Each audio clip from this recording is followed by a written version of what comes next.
Olá, boa noite. Estamos aqui para mais um evento Mulheres no Processo. Estamos aguardando a entrada do professor Daniel Mitidiero. Olá, Dani. Oi, Boa Rô, como é que noite. tá? Tudo bom? Seja bem-vindo. Tudo bem? Alegria recebê-lo aqui, alegria falar sobre tutela provisória nesse bate-papo hoje, nesse projeto tão legal, tão bonito que é Mulheres no Processo. Olha, posso te dizer que a alegria é toda minha, Rô, não só por estar mais uma vez no Projeto Mulheres, que é um projeto que eu adoro e apoio desde sempre, mas por estar aqui contigo, especialmente por estar aqui contigo e por especialmente estar aqui falando sobre tutela provisória, que é um tema que de algum modo nos une e que eu já acompanho há tanto tempo na tua vida, né? Quando a gente bolou essa live, quando vocês me convidaram para fazer essa live, eu pensei assim, pô, o primeiro livro que eu li da Rogéria, foi o primeiro livro dela, foi justamente o Tutela Antecipada em Olha, relação à parte controversa da demanda, isso que já mesmo. começa a trabalhar essas temáticas, um livro lá do ano 2000, faz 20 anos. Então eu fiquei super feliz quando deu a coincidência de a gente poder falar sobre esse tema.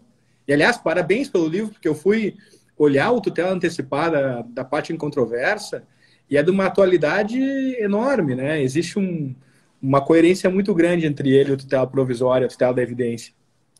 Exatamente. Eu me apaixonei pelo tema ainda na faculdade, né? Fui aluna do professor Luiz Guilherme Marinoni. E esse exemplar é a segunda edição, no ano 2000. A primeira edição saiu antes, em 98, quando a gente ainda não tinha a lei, né, que criou o parágrafo 6º do artigo 273. Então, lá nos estudos, ainda na graduação, aluna do professor Marinoni, já me encantei com o tema, com a ideia da questão da distribuição do ônus do tempo no processo.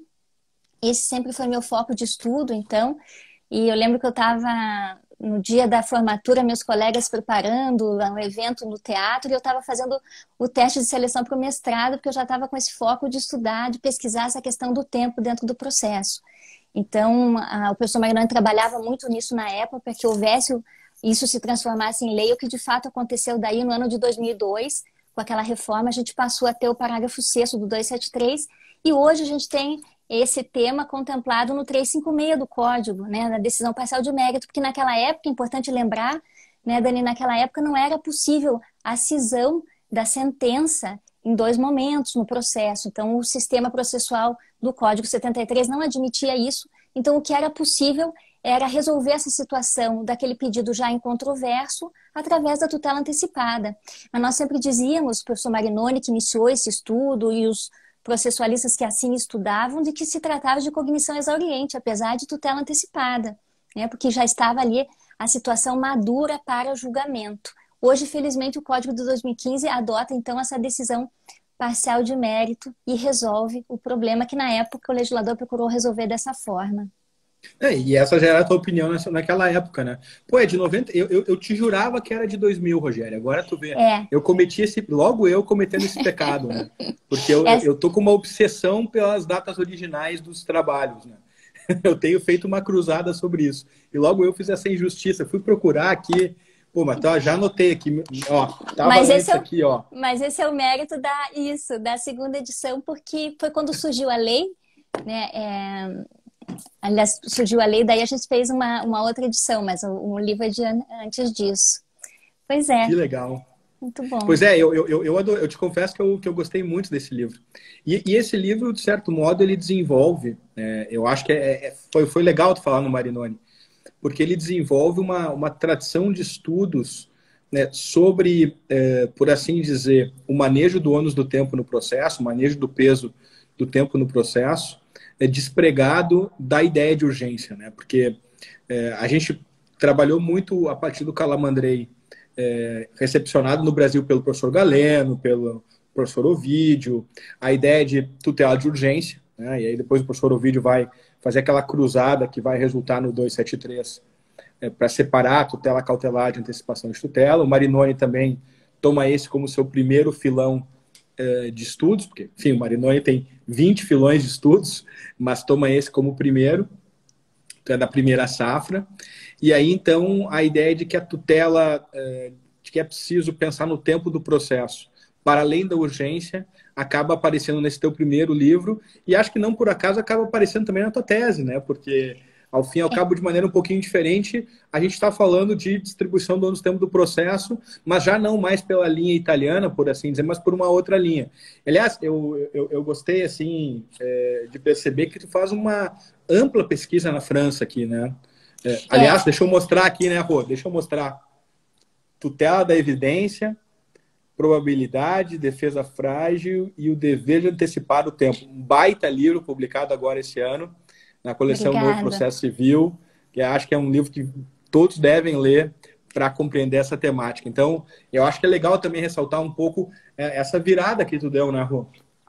Eu quero agradecer a presença, estou vendo que a Beatriz Galindo entrou aqui, estou vendo várias amigas do projeto Mulheres no Processo, quero agradecer, antes de mais nada, o convite que me foi feito pela querida amiga grande processualista Paula Sarno Braga.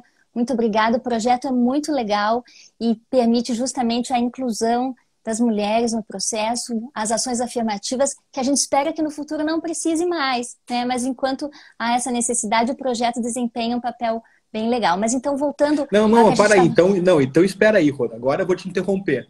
Mas não é para interromper teoricamente. É para fazer uma homenagem e registrar isso, porque senão depois eu não quero voltar. Paulinha, eu quero também parabenizar. A Bia entrou aí, parabenizar o pessoal que está capitaneando esse projeto, né? A Bia acabou de agradecer também. Quero agradecer a Paula, que está organizando tudo. E quero dizer que esses temas, eles são invisíveis, né, Rô? Tu vê, eu estava pensando, o teu primeiro livro é de 2000, o mestrado, de 98, e o doutorado foi só 2020. Isso tem uma razão que radica no fato de tu ser mulher, né? Então, enquanto às vezes os homens acabam publicando muitas coisas nesse meio tempo, tem que lidar com os filhos, educação dos filhos, tem que tocar, no teu caso, o escritório enorme, tua casa, toda a família. Eu acho que a gente precisa deixar isso claro, que essas ações são muito importantes e merecem toda a nossa consideração, todo o nosso apoio, e a gente precisa falar sobre isso e mostrar como isso é importante. Então, desculpa só realmente pontuar essa questão, mas é que essa questão é importante. Acho que realmente vale a pena a gente destacar.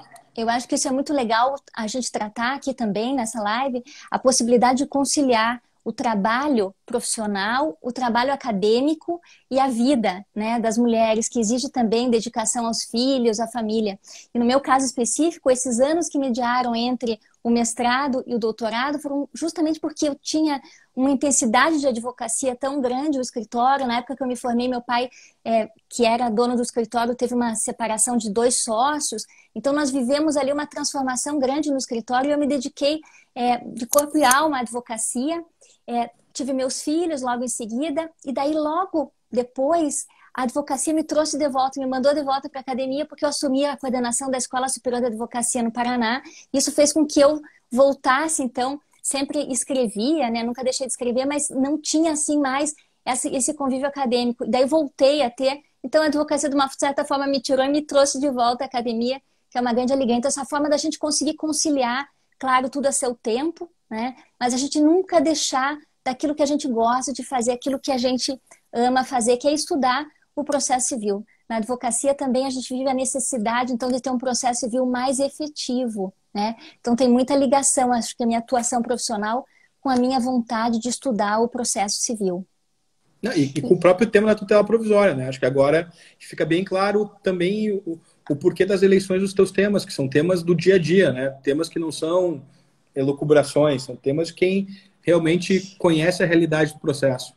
E falando da tese, então, do doutorado, a questão da doutrina francesa, isso eu devo ao meu orientador, quero fazer uma homenagem a ele aqui também, o professor Sérgio Arenharte, que foi meu grande porto seguro, como eu digo a ele, nesse trabalho do estudo, da pesquisa, do doutorado, e com quem, assim, eu tive um convívio muito fraterno desde a faculdade, desde a graduação. O Sérgio sempre foi uma grande inspiração no sentido de pesquisador, de professor, e foi ele que me conduziu aí para a doutrina francesa por uma ligação que ele tem muito grande com o professor Yves Strickler, da Universidade de Nice, na França.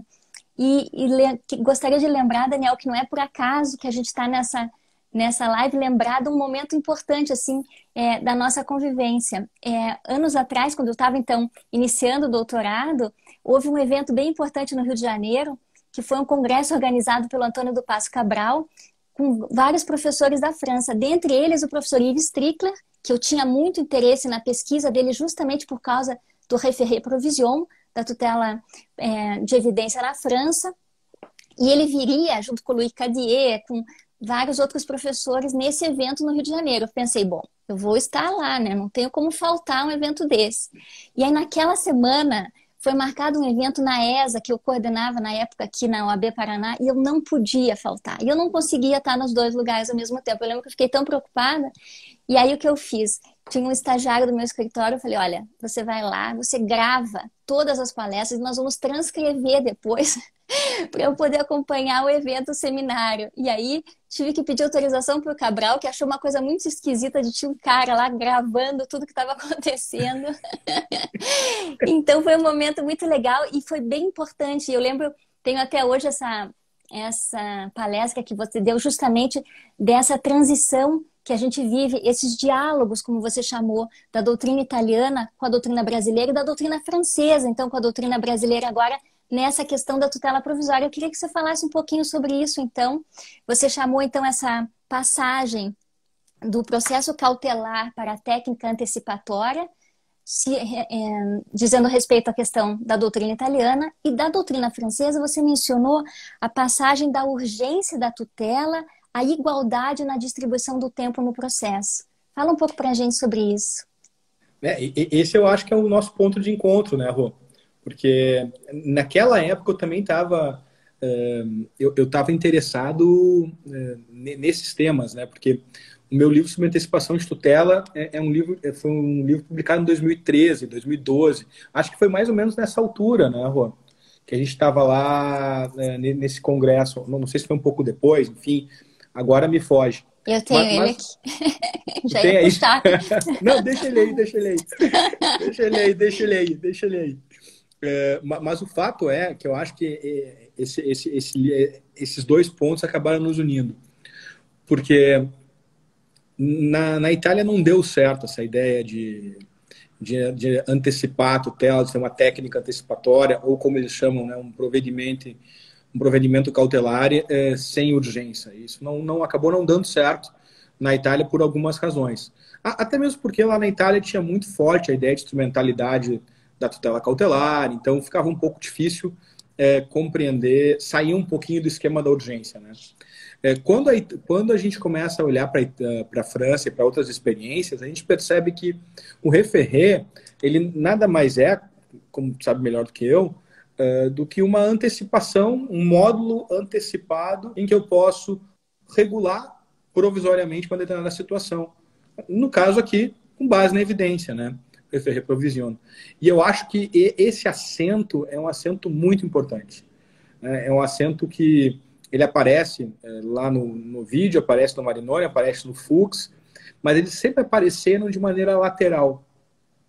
No meu livro ele também aparece de maneira lateral. Eu acho que o primeiro livro assim que realmente enfrenta a doutrina francesa e por assim dizer, leva a sério essa ligação foi o teu, né? Eu acho que o mérito todo é teu de ter desenvolvido esse tema, porque eu realmente fiz só uma passagem.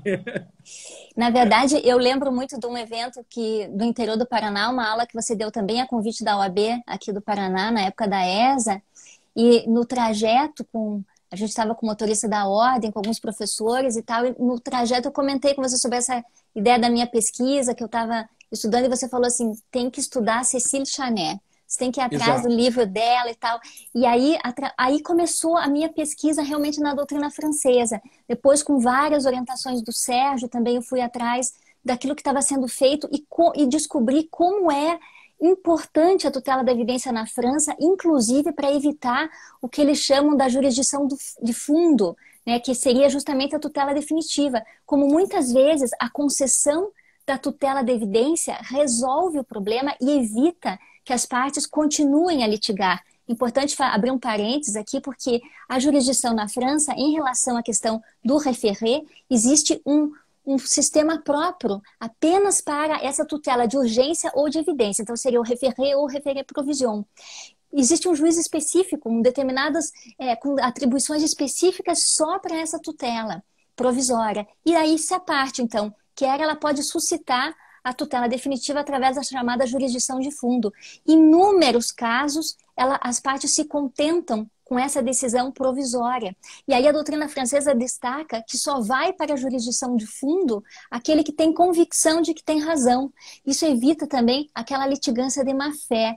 Então eu acho extremamente interessante como algo que surgiu para evitar, então, essa delonga do processo, nos casos em que as partes têm razão, uma probabilidade alta de terem razão, acaba resolvendo também um problema de gestão processual, evitando um número enorme de litígios que não precisariam continuar, uma vez que ali já está sendo solucionada aquela questão prática, aquele problema prático da vida das pessoas. Então, isso sempre me chamou bastante atenção também. E ao fim e ao cabo foi o que tu desenvolveu, acabou desenvolvendo esse aspecto importante também na tua tese, né, Rô? Eu acho que seria interessante mostrar de que modo a gente poderia ligar isso à estabilização da antecipação de tutela no Brasil, né? Infelizmente, a ideia da estabilização, que é algo extremamente interessante no sentido de dispensa da cognição exauriente, né, a possibilidade, então, das partes se satisfazerem com aquilo, nós estamos vendo com isso já poucos anos de início de vigência do Código, que não está tendo a aplicação que nós gostaríamos, tão ampla como deveria ser. Mas existem várias situações que se resolvem perfeitamente com a tutela estabilizada. Então, talvez seja uma questão também de mudar a mentalidade do Brasil, mudar esse pensamento de que julgar com base em probabilidade, tutela provisória, não é julgar. Aquilo que o professor Ovídio sempre criticou, no sentido de um bloqueio mental que a doutrina acaba gerando nos professores de processo, no sentido que só vale a cognição exauriente. Claro, ela tem uma importância fundamental também no que diz respeito a evitar a relitigância, no sentido de dizer o direito, né? Existem situações em que a gente realmente precisa da cognição exauriente, mas um volume enorme de demandas que podem se resolver na vida prática das pessoas com a tutela provisória e poder encerrar por ali. E aí aproveito para te perguntar, faço uma provocação aí, nesse sentido, Daniel, será que a cognição exauriente ela pode ser dispensada também pelas partes ou só a lei pode dispensar a cognição exauriente? Isso é uma boa questão, né? Eu vou aceitar a tua provocação e vou dar um passo atrás. Eu vou aceitar a tua provocação e vou dar um passo atrás. Eu acho que a gente primeiro podia ver se, de fato, eu não poderia construir uma estabilização da antecipação de tutela só com base na evidência, sem urgência. Então, colocar a tutela antecedente sem o requisito da urgência. Acho que esse ponto vale a pena tu ressaltar antes da gente mudar de assunto, né? Aliás, é o que acontece com o référé provision, né? Exato. O référé provision na França é justamente a tutela da evidência que se estabiliza. E no Brasil, por uma opção do legislador, a tutela da evidência não tem essa capacidade, uma vez que ela tem que ser requerida incidentalmente no processo, ela não pode ser requerida na forma antecedente. Então, me parece que aí não faz sentido em estabilizar a tutela de urgência, que é uma tutela concedida nem sempre, com base em uma forte probabilidade. A gente sabe que quando o perículo in mora é muito relevante, a probabilidade pode ser muito menor, né? Aquela questão eu brinco que é uma dança em sincronia aí entre perículo in mora e probabilidade, quer dizer, um interfere em relação à análise do outro, e quando a gente tem tutela de evidência, que é uma probabilidade muito forte, a gente não tem a possibilidade da estabilização. E isso volta, então, para essa minha questão, né? Se não seria possível, então, as partes, ao longo do processo, ainda que não tenha previsão legal, dispensar a continuidade do processo, ou seja, dispensar a cognição exauriente. Eu acho que eu estou de acordo com essa coreografia que tu bem mencionas entre a urgência e a probabilidade do direito. E também estou de acordo da gente repensar essa ideia de talvez limitar a tutela antecedente à urgência. Acho que a gente tem que evoluir para que a tutela da evidência também possa ser pensada de maneira antecedente e estabilize. Acho que talvez com algum incentivo para a gente justamente fazer com que as pessoas cessem, né, a litigância. Aí elas vão ter que pensar se vai ser despesas processuais, né, o que vai ser. Mas eu acho que, assim, a princípio, não havendo nenhum tipo de indício de um processo simulado, processo fraudulento, eu acho que poderia haver um negócio, uma convenção sobre a convenção, né? Eu acho que é algo que dá para pensar, né? Dá para pensar. Porque eu vou até te dizer mais, assim, Rô, eu acho que daria para pensar em próprio juiz encurtar esse procedimento, sabe? Em contraditório com as partes. Assim, ouvindo as partes, encurta o procedimento. Vou dar um exemplo clássico, tá? Que eu acho que todo mundo concordaria aqui. Tem várias demandas envolvendo, por exemplo, medicamentos, né? Que é uma coisa que, sim, as mancheias dentro da justiça civil, em que às vezes o réu acaba contestando ou acaba apelando apenas pro forma, porque o Supremo tem precedentes firmes, entendendo o que é devido, direito à saúde, medicamentos fora da lista, etc. O Zanetinho está aí, né, Convenção Processual Atípica, lembrando, frisando aí a pergunta da Rô. É isso aí, Zana. Então eu acho que nenhum problema da gente enveredar por esse caminho, sabe? Quero cumprimentar o Zanetti também, que acabou de entrar, e cumprimentar também o Antônio do Passo Cabral, que também acabou de entrar na nossa live. Aliás, bateu palmas para a tua proposta, disse excelente proposta. E o Cabral, no trabalho dele sobre coisa julgada, fala inclusive de uma tendência aí a essa jurisdição com base em cognição sumária, né, que é o que a gente propõe através da tutela da evidência estabilizada, quer dizer, a possibilidade da gente, em muitas situações, dispensar a cognição exauriente. Se nós tivermos, quem sabe, uma nova mentalidade, não tivermos tanto preconceito, a gente poderia criar isso também no sistema brasileiro. Deixa eu mandar um salve para o Cabralino aqui também. Dizer para ele é um entusiasmado. Olha, tá dando um salve. Aí, Cabral. O Cabralino é um entusiasmado das estabilidades processuais, o gênero estabilidades. Acho que é uma grande proposta dele. E acho que entra justamente aqui. Eu acho que as teses casam bem aqui. A gente consegue divisar assim, um novo horizonte, né? Não sei se a gente vai chegar a uma residualidade do processo de cognição exauriente, né? Também não sei se nós vamos ter uma generalização de convenções atípicas sobre o tema. Mas eu acho que é uma hipótese teórica interessante da gente colocar na mesa e pensar, olha, podemos evoluir a partir daqui. Eu acho que vale realmente a pena a gente pensar nisso. E aí, pensando também justamente nessa ideia da mutação funcional da tutela provisória. A tutela provisória que não serve mais apenas para urgência, mas serve para atender essas situações de direito evidente numa espécie de moralização das relações jurídicas entre credor e devedor. Então, se já está tão claro que quem vai ganhar, quem tem razão é o autor, por que já não antecipar, então, esse direito, né? Então, mesmo sem urgência, mesmo sem perigo in mora, e aí, claro, a gente enfrenta uma dificuldade muito grande cultural até, porque os magistrados, quando existe um pedido de tutela de urgência, sentem aquela pressão da necessidade de decidir por causa do perigo in mora.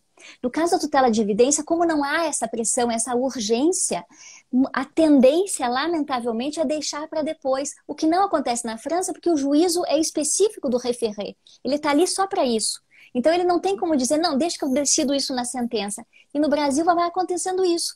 Excesso de trabalho, receio de erro judicial, as próprias dificuldades estruturais, a tendência é deixar para decidir só ao final, quando na verdade essa decisão de tutela de evidência provisória é tão importante não apenas para satisfazer o direito do autor que já demonstra ter razão, mas também em termos de gestão processual, porque eu abordo isso na tese, eu entendo que a concessão da tutela de evidência favorece comportamentos processuais mais adequados, no sentido realmente de uma litigância cooperativa, porque a parte que sofreu os efeitos da tutela de evidência vai querer ter logo uma sentença para tentar reverter aquela situação, não vai mais querer protelar, e ainda na estimulação de acordos, porque as pessoas reagem a incentivos. Acho que a economia há muito tempo traz essa lição para o direito, né? Quanto tempo a gente sabe que existe essa reação em relação às sanções processuais, e aqui a tutela de evidência, embora eu não entenda como uma sanção,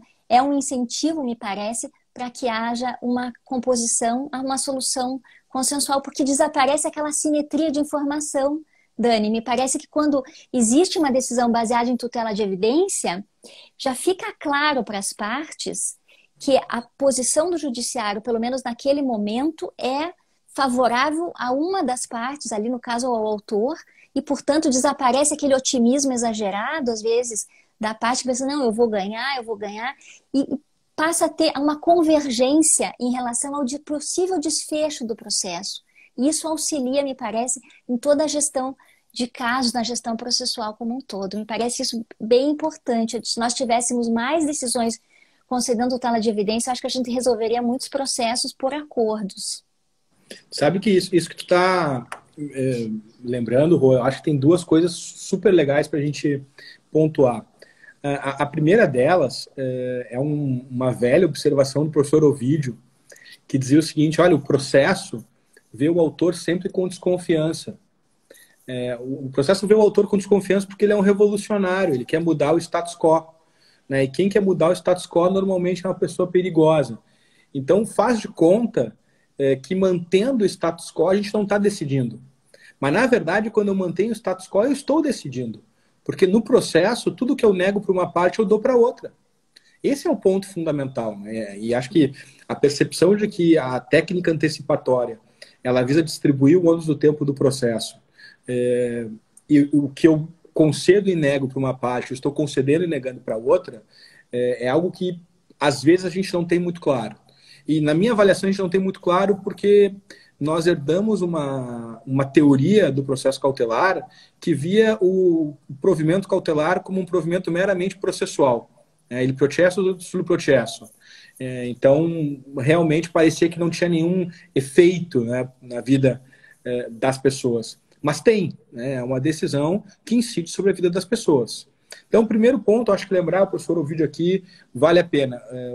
Todo autor é revolucionário. O Arthur entrou aí também, mandar um salve para ele. Grande Arthur. Arthur, boa noite. Obrigada, quero agradecer também a presença da Lia Batista Sintra, está aqui com a gente Lia. também. Querida Lia, grande processualista Lia.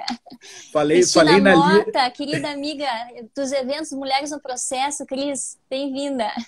Cristininha, um beijão também. Eu falei no processo sul processo em homenagem à Lia aqui, tá? Eu vi que ela bateu palminha, resolvi mandar um italiano, assim, para ela ficar faceira. Não, mas assim, acho que o professor Ovídio tinha essa contribuição que é importante da gente destacar, porque é o aspecto cultural mesmo, né? Enfim, a gente não percebe que existe um certo preconceito com aquele que quer mudar o status quo. Bom, em segundo lugar, eu quero destacar um ponto que eu venho pesquisando, Rô, e que agora tu feriu assim o ponto, né? Que é o seguinte: olha, por que lá na França o juiz do référé se vê obrigado a decidir? Porque ele é um juiz que está ali para isso. Então, a organização judiciária influencia a norma de processo. Eu tenho discutido isso muito com o Marinoni, com o Sérgio, mas também com o pessoal, com o Arthur, com o Cabral, com o Zana, com o Fred, com todo o pessoal, que a ideia de que a justiça civil ela tem que ser necessariamente pensada em três grandes linhas. Né? Tem que ser pensada numa linha institucional, tem que ser pensada numa linha deontológica das profissões, afinal de contas, o que a gente pode fazer? Né? Tu falou em moralização do processo, isso tem a ver com a deontologia das profissões, e naturalmente com os aspectos procedimentais, com as normas processuais que regem o processo. E essas coisas se implicam, se retroalimentam, né? Então a gente tem que ter bem presente isso. Então não é neutra do ponto de vista daquilo que o juiz vai fazer ou deixar de fazer no processo, ele ser um juiz que está ali só para isso. Se ele está ali só para isso, ele precisa decidir. Não vai deixar para depois. E aí o aspecto institucional do desenho da justiça civil conforma a eficácia de um instituto processual, tutela provisória. Eu acho que é uma grande sacada, Rô. Inclusive, o que a gente... cheguei até a pesquisar um pouco sobre isso, acabei não desenvolvendo na tese, porque conversei bastante com o Sérgio a esse respeito. Na França funciona bem por isso, é o juízo do référé. Ele está ali para isso, ele só decide référé. Référé e référé provision. Então, não tem outra atribuição. Nós temos algo semelhante no Brasil em alguns estados, por exemplo, em alguns tribunais, em que existem câmaras que há uma análise sobre os pedidos de efeito suspensivo nos recursos. Então, uma atribuição específica dentro de determinados tribunais que só examina a tutela provisória e recursal, no caso, e depois vai para o relator para o exame de mérito, de fundo do recurso. Por outro lado, existe também uma preocupação em relação à matéria, né? a organização judiciária preocupada com a matéria, não com a questão da tutela ser definitiva ou provisória. Então, isso levou a algum debate entre mim e o Sérgio, a gente discutiu bastante sobre isso, e eu acho que é algo que merece um estudo realmente no Brasil, porque se houvesse uma mentalidade específica para a tutela provisória, ela teria muito mais aplicação prática. E como eu disse, quando existe urgência, não há dúvida, há necessidade de decidir. Mas quando não há urgência, a tendência realmente é, lamentavelmente, deixar para depois. E essa mudança cultural é que eu acho que a gente precisa implementar em termos de efetividade do processo para os litigantes, né? Para o autor que tem razão. E que é a mais difícil, né? No fundo é a mais difícil, porque... Mas assim, é a mais difícil, mas eu, assim, também não sou um cético, né? Eu acho que a gente está aqui debatendo, tem um monte de gente gostando aqui, o pessoal falando grande, que a Bruna aqui dizendo grande debate, né? A Lia mandou coraçõezinhos. Eu acho que todo mundo está debatendo, todo mundo está pensando as coisas, a informação chega mais rápido às pessoas e chega mais rápido ao judiciário. Então, eu sim, sou um cara convicto de que esses debates, a gente escrever, a gente falar sobre esses temas, acabam alimentando muito, sabe, Rô? Então, aquelas mudanças que antes levavam 10, 15, 20 anos, hoje elas podem ser implementadas aí em 5. Eu acho que é uma questão da gente continuar olhando para frente e continuar andando em direção. Sem dúvida, essa preocupação excessiva de proteção, então, à posição do réu, de não alterar o status quo, Dani, como você falou agora há pouco, eu acho que é muito relevante, né? A preocupação excessiva de não alterar nada, como se não alterando nada não causasse prejuízo ao autor que tem razão, como também muito bem você, professor Marignoni, sempre sustentaram. Então a gente tem que pensar, eu lembro até de um texto do professor Egas Dirceu Muniz de Aragão, parodiando o site, dizendo que o inferno são os outros, né? O inferno são os réus. Então, assim, a preocupação excessiva também dificulta aí a satisfação do direito do autor. Então a gente tem que olhar para os dois lados. E aproveitando essa situação, agora surgiu aqui no nosso debate essa ideia de olhar para os dois lados, né? Não só preocupar, esse garantismo excessivo de não mudar nada enquanto não chegar a uma cognição exauriente, e essa preocupação então com o réu, mas uma preocupação também com o autor. Queria fazer uma homenagem aqui. Hoje nós estávamos comentando no grupo do IBDP, o professor Dani também comentou lá, aniversário então de nascimento do professor Barbosa Moreira, 16 de setembro, ele estaria comemorando hoje 89 anos de idade. Então eu queria fazer essa homenagem justamente porque casa muito bem com com o que nós estamos falando aqui. O professor Barbosa Moreira fala a respeito da antecipação de tutela, que é uma técnica justamente para evitar essa demora do tempo no processo, naquelas situações em que ele diz as cores da paisagem já demonstram que é o autor que vai ter razão. E aí ele complementa, por outro lado, a gente tem que olhar para as duas margens da estrada, porque muitas vezes aquilo que parece, então, ter razão pode não ter no final. Então, esse equilíbrio é que eu acho que propõe a tutela da evidência. E vejam como isso é interessante. A tutela da evidência é uma tutela provisória com contraditório. Ou seja, normalmente ela acontece, não em todos os casos, mas normalmente depois da manifestação do réu. Então ela consegue trazer aquele ideal de celeridade com respeito ao contraditório. Na França, aliás, o référé provision é sempre com contraditório, né? Existe um outro procedimento daí para aquelas liminares inaudita altera parte, mas o référé provision sempre depois da manifestação do réu, ainda que haja uma manifestação em poucas horas, quando é uma situação que exige assim que haja uma decisão logo, ainda que não exista uma urgência verdadeira. Então, olhar para os dois lados, procurar um equilíbrio. A tutela da evidência, me parece, traz justamente isso. Respeito ao contraditório prévio.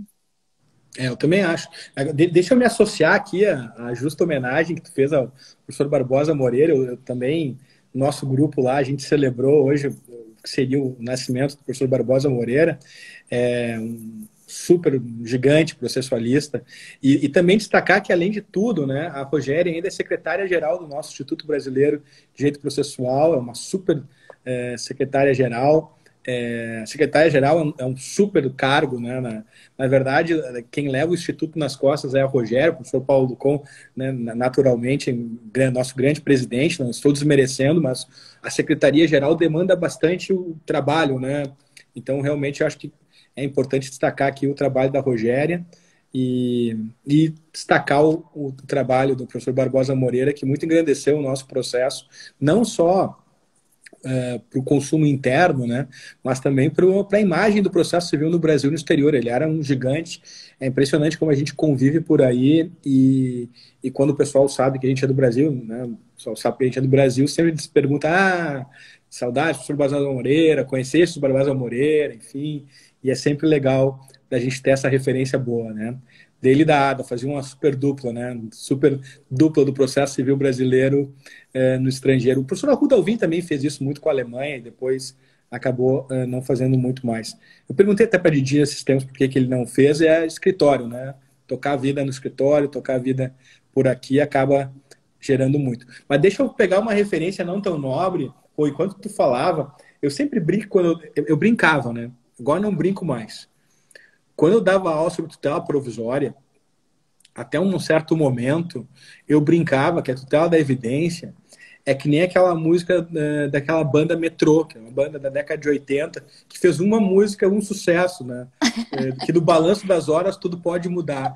Cara, e no início as pessoas entendiam essa referência, eu ficava feliz, porque assim eu falava, as pessoas entendiam. No balanço das horas tudo pode mudar. Essa é a tutela da evidência. Por isso que não é a tutela da parte incontroversa do primeiro livro da Rogéria, é a tutela da evidência, que é da tese da Rogéria. Enfim, então as coisas mudavam. Quando eu comecei, em um certo momento, eu fiz essa referência e ninguém mais entendia. Aí eu percebi assim, digo, tô entregando a minha idade, né? Eu vou ficar frio, não vou mais fazer essa referência da banda Metrô aqui, né? Tudo pode mudar, vou mudar o exemplo. E aí a Bezinha me disse assim, não, Dani, assim, a Bezinha é melhor que não faz mais essas referências, deixa assim, usa outro. Agora eu vou pegar esse teu exemplo aqui que ficou bacana também, irmão. Mas deixa eu te fazer uma pergunta que eu quero saber. Camila Marta, boa noite. Obrigada, bem-vinda, Camila. Tá entrando Tudo bom, aqui Camila? também. Que bom te ver aí também, que lançou um super livro sobre saneamento agora há pouco tempo. Aliás, parabéns ao vivo aqui. Isso mesmo. Olha, a Lia dizendo que não conhece essa banda aí. Mentira, Lia, conhece. Flávia Rio, Arthur Carpes, bem-vindos, obrigado. Aqui, curso de processo civil 2017, né? A Rogéria é uma das autoras, está aqui, curso de processo civil completo, junto com o Cambi, o Pinheiro e com os dois Sandros, né? O Gilbert e o Sandro Kozikowski. Eu quero saber se foi tu que escreveu a parte de tutela provisória do curso. Tá ótimo, tá? Super curso, direto ao ponto. Mas quero saber se foi tu que escreveu. Essa pergunta é muito delicada. Tá, então vamos fazer conta que eu não te perguntei. Não, vou contar assim. A gente fez o seguinte, a gente estava com esse projeto do curso, a gente dividiu, e por um pedido da editora, a gente que eu acho que não deveria ter acontecido, o ideal é quando cada um coloca o seu nome na parte que escreveu. A editora pediu que não fosse assim, que fosse um curso geral, então nós dividimos entre nós. E o Cambi já tinha escrito a parte de tutela provisória, e a minha parte era justamente a parte geral, que incluía a tutela provisória. E aí o Cambi falou, não, essa parte está pronta. Eu falei, não, Eduardo, mas eu estou estudando no doutorado. Não, essa parte está pronta. Então o que aconteceu é que a parte geral eu que fiz, a parte de tutela provisória dentro da parte geral é do Eduardo Cambi. Um abraço, querido amigo, professor Eduardo Cambi. E dizer que, de qualquer forma, a gente teve muita interação, porque já na segunda edição a gente fez algumas alterações em virtude justamente daquilo que eu também pensava. E quando a gente escreve uma obra em conjunto, é natural que haja, eventualmente, algumas divergências e que a gente possa alinhar depois essas divergências. Isso que é o mais, eu acho, gratificante das obras em conjunto. Então, a gente sempre teve um alinhamento muito grande, nós 5. É um número grande até de autores, 5, mas a gente conseguiu ter um alinhamento muito legal. Não, mas o livro está super bom, viu, Rô? E também quero mandar o meu abraço para o Cambi, para o Pinheiro e para o Santos aí, porque o livro está ótimo. Eu tenho consultado aqui, a gente acaba sempre consultando os cursos. Ele vai lá para a bibliografia agora da nova edição do nosso curso também. Que legal, obrigado. É o mínimo, que é isso.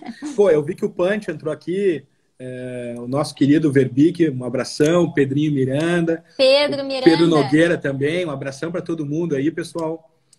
Mas eu achei que o curso está super na medida, sabe? Pô, parabéns. E obrigada. Eu acho que vale a pena a gente ter presente 2017, vou fazer mais uma vez aqui o curso de processo civil completo. Sei como é que as editoras nos pedem para deixar assim tudo homogêneo. Acho que no fim passa mais a ideia de time, né? É legal também. É uma coisa É, bacana. Mas agora me conta uma coisa, Rô. O que mais tu vai escrever por agora? Assim, qual é o próximo projeto? Assim, o que está mais ou menos no horizonte? Vamos desenvolver tutela provisória? Vamos fazer algum outro tema? Vamos então, escrever artigos agora em torno da tutela provisória? Esse, por exemplo, explorando a justiça civil? Qual vai ser qual é o norte? O que tem assim, ó, daqui para frente? Qual é a agenda?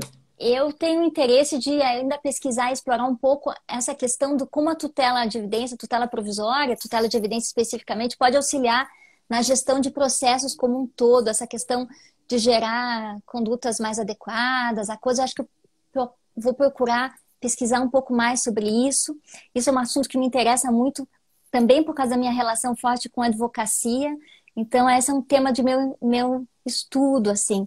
Mas eu tenho pensado muito agora a respeito também da questão da desjudicialização da execução. Eu acho que esse é um tema muito atual. Quero cumprimentar os professores que vêm escrevendo sobre isso, né, que vêm debatendo essa questão. Essa é uma questão, eu acho, importante para todos os jurisdicionados, possibilidade da gente desjudicializar a execução civil com algumas cautelas, seguindo também doutrina estrangeira, aquilo que tem de bom em outros países e aproveitar essa experiência. Isso também me interessa. Também tem uma certa relação com a questão do tempo, né, e com a efetividade. Então, sempre esses são meus focos de estudo. Eu penso que execução hoje, a gente vê pelo relatório Justiça em Números, a execução civil no Brasil, aliada com a questão da execução fiscal, é um problema terrível para quando a gente pensa em prestação jurisdicional como um todo. Então, talvez esse seja um dos caminhos também. Também tenho interesse de pesquisar isso mais a fundo. Eu acho que são dois grandes temas, né? Mas deixa eu dizer o seguinte, o Cabral tá querendo mentir pra gente aqui, Rô, dizendo que eu via Balão Mágico na década de 80. Eu quero consignar que o Cabral tá de aniversário amanhã. Não vou mandar os Olha parabéns só, para ele ainda, porque, né, não vou mandar antecipado, mas o Cabralino tá de aniversário amanhã. Mas não vem com essa história, porque, Cabral, né, não vai mentir para nós aqui, né? Mas, pô, eu acho que a desjudicialização é um baita tema também. Vale a pena a gente pensar. Se a gente for parar para pensar, né, muitos países sequer chegaram a processualizar a execução, né? A experiência do common law é uma experiência de delegação desses atos de execução sob supervisão, né? sempre sob Então, controle do Poder Judiciário, sempre com as cautelas, né? A França também, os huissiers de justiça, como atuam. Então, eu acho que a gente pode pensar em formas novas, né, de um processo civil mais efetivo, que realmente traga resultados concretos. E sempre que algo no processo de ser a respeito à efetividade é meu interesse. Eu acho que eu vou sempre tentar pesquisar nessa linha.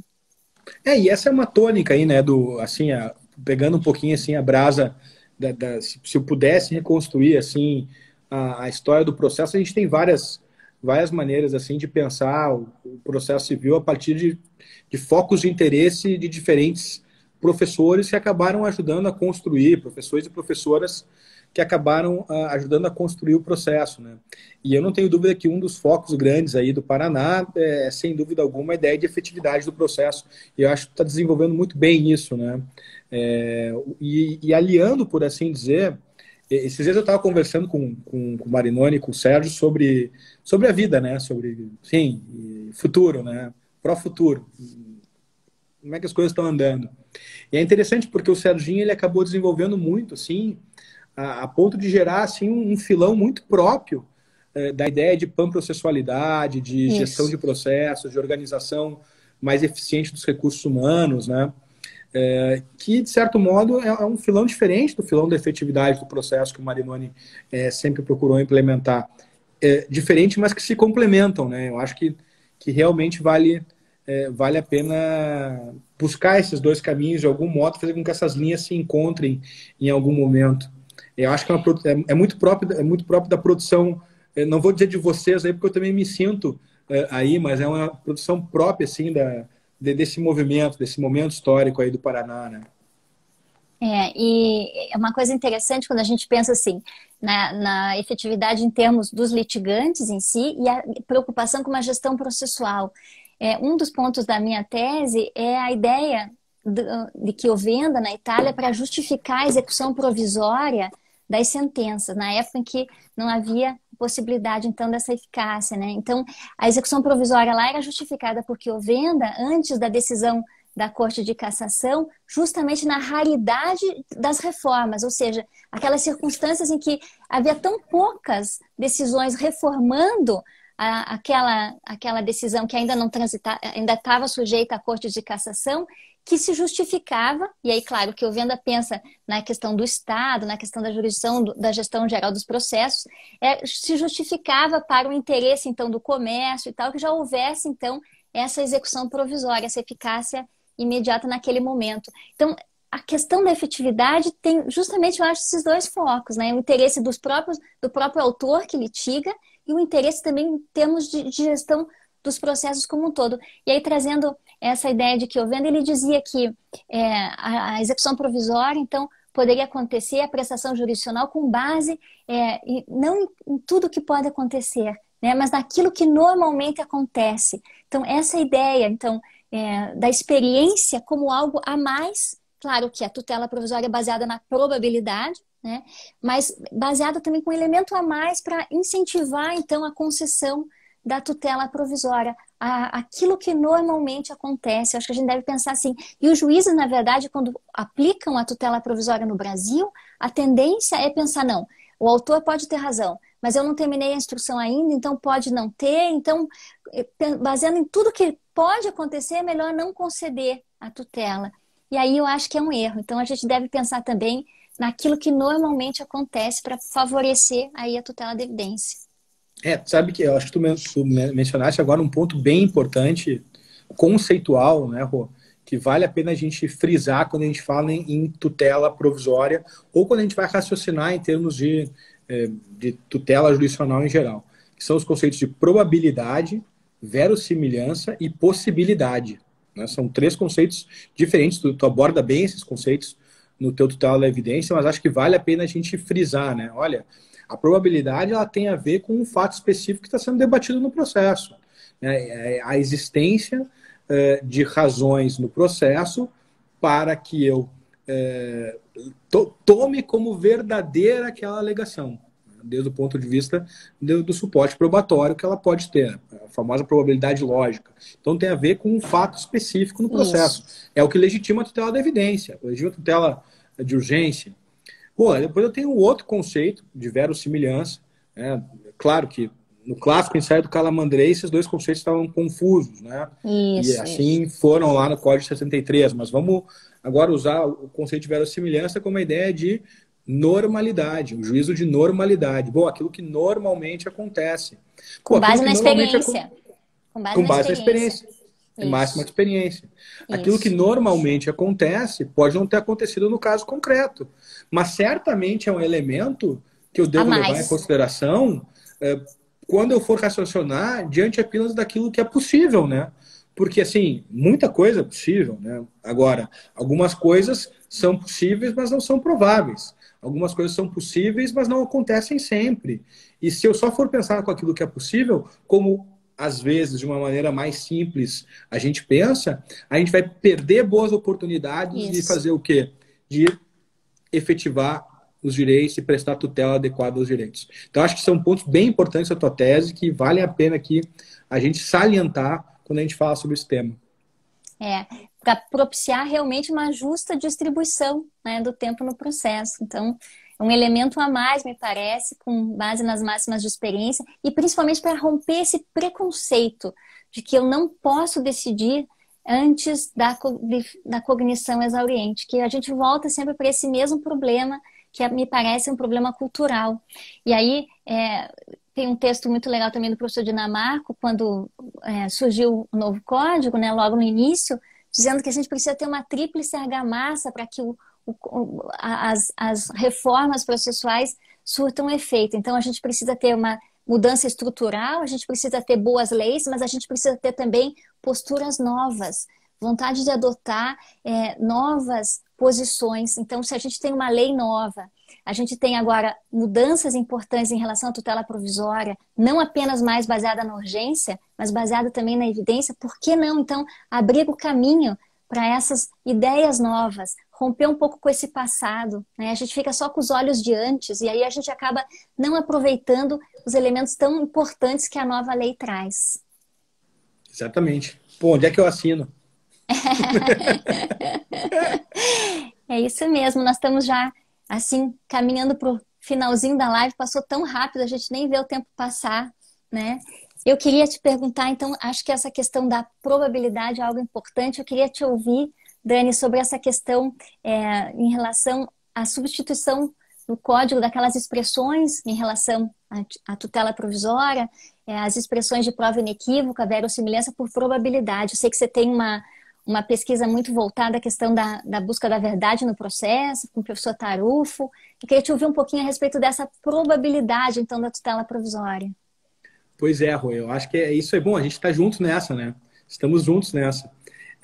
Porque a questão toda é a seguinte, o Calamandrei, um jurista gigante, né, o Zanetti diria um delegambe corte, né, mas isso é intriga dele, eu estou aproveitando que ele está aqui para pegar no pé dele, mas o Calamandrei, que era um jurista gigante, ele escreveu aquele ensaio, A Verdade e Verossimilhança no Processo Civil, publicado lá em 56, se eu não me engano, e aí, então, ele disse, olha, dá para usar a verossimilhança em dois sentidos diferentes. Um é o de normalidade, o outro é o de probabilidade. Né? E o que aconteceu? Quando o Código de 73, então, na reforma de 94, acaba, por assim dizer, querendo se referir à verossimilhança qualificada que o Calamandrei colocava como um dos elementos claros sinônimos de fumus boni iuris, resolveu usar verossimilhança. Mas para mostrar que não era mera normalidade, acabou juntando a ideia de prova, que diz respeito a um fato concreto. E aí surgiram aquelas várias discussões, né? Olha, mas verossimilhança, mas a prova tem que ser inequívoca, né? Até eu me lembro que tinha uma clássica passagem do Barbosa Moreira, mas a prova inequívoca é aquela que aponta em apenas um único sentido. Então havia uma discussão aqui, até um jogo de palavras. Claro que se a gente for olhar bem a fundo isso aqui, dá para fazer um bom mesh aqui, né? Porque também não havia uma visão aqui carneluciana que partia que postulava uma relação ontológica entre prova e verdade. Né? E, na verdade, a relação entre prova e verdade não é ontológica. Né? Eu posso ter provas falsas, né? Então, nem tudo que está provado é verdadeiro. Posso ter provas falsas, né? De modo que a relação entre prova e verdade ela é teleológica, não é ontológica. E por isso a prova, inclusive porque está sujeita à interpretação, pode ter mais de um significado. Mas o fato é que, com base numa crítica que o Tarufo elaborou em 92, ficou clara a necessidade da gente separar o conceito de verossimilhança, né, do conceito de probabilidade. E aí, então, eu me lembro que eu fiz essa crítica lá no meu antecipação de tutela, dizendo, olha, a rigor a gente tem que colocar lá no código probabilidade, porque probabilidade é o conceito que indica aproximação à verdade. E aí o legislador foi sensível, acho que, enfim, melhorou um pouco o aspecto terminológico do código. Não sei o que tu acha. Pergunta retórica, né? Não, eu acho que a gente ganhou muito com essa previsão no código de probabilidade, né? Simplificou e trouxe realmente a ideia que deve prevalecer em termos de tutela provisória. Concordo integralmente contigo. Nós estamos já realmente caminhando para o finalzinho da live. Quero aproveitar esses momentos finais para agradecer a oportunidade de estar aqui nesse projeto que é tão, tão bonito, Mulheres no Processo, um projeto de inclusão. Agradecer novamente a Paula Sarno Braga pelo convite. Dizer que, como existe uma frase muito bonita do Projeto Mulheres que diz que a caminhada já se iniciou e é contínua, a caminhada continua. Então, quero cumprimentar e agradecer muito a presença do professor Daniel Mitidiero. Dani, querido amigo, a gente tem o sucesso da live graças à tua participação aqui. Muito obrigada. Sempre fui, assim, aluna das tuas lições desde o começo, desde a primeira vez que nós nos conhecemos, uma palestra lá na Universidade Federal do Paraná. Então, fico muito feliz por ter tua presença aqui, por ter sido meu examinador no doutorado.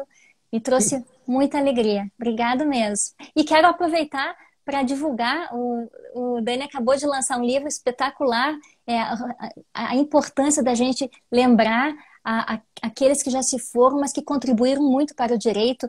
Então, o projeto que ele agora lançou o livro, é um projeto de memória, né, dos tribunais superiores. Então, a memória jurisprudencial do ministro Teori Zavascki já é um livro digital, já está à disposição de todos, vale a pena. Parabéns por essa obra que tem um significado especial. Obrigado, Rô. Deixa eu também dizer alguma coisa aqui. Eu quero dizer que, na verdade, o sucesso da live se deve a ti, né? Eu vim aqui só ser um coadjuvante, sabe o assistente simples? Eu sou assistente simples. Né? O cara que fica lá levantando lá no vôlei, é isso que eu estou fazendo. Mas eu quero agradecer também ao Projeto Mulheres, Paula Sarno Braga, todo mundo que está junto nesse projeto. É realmente muito importante a gente dar visibilidade às dificuldades, apoiar e fazer com que a produção apareça, né? E a produção aparece. Eu acho que é muito importante a gente apoiar. Eu quero dizer que me sinto apoiador de primeira hora.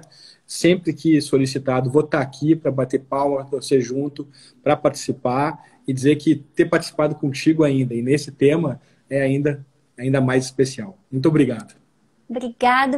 Eu queria encerrar, então, a nossa live hoje dando um depoimento aqui. A gente fala nesse projeto Mulheres também de um certo combate ao preconceito. Eu queria contar que eu sempre reagi, preconceito existe em todo lugar, não dá pra gente negar, mas eu sempre reagi não de uma forma agressiva, mas através do estudo e da dedicação.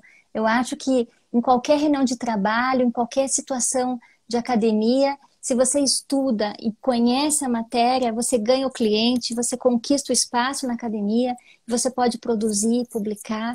Então, assim, a dedicação, o estudo, as mulheres conseguem realmente alcançar seus espaços. E a gente espera que no futuro não precise mais dessas ações afirmativas. Obrigado mesmo, Dani, um prazer muito grande estar com você nessa live. Obrigado, parabéns a Mulheres no Processo, às queridas amigas que conduzem esse projeto também. Obrigado.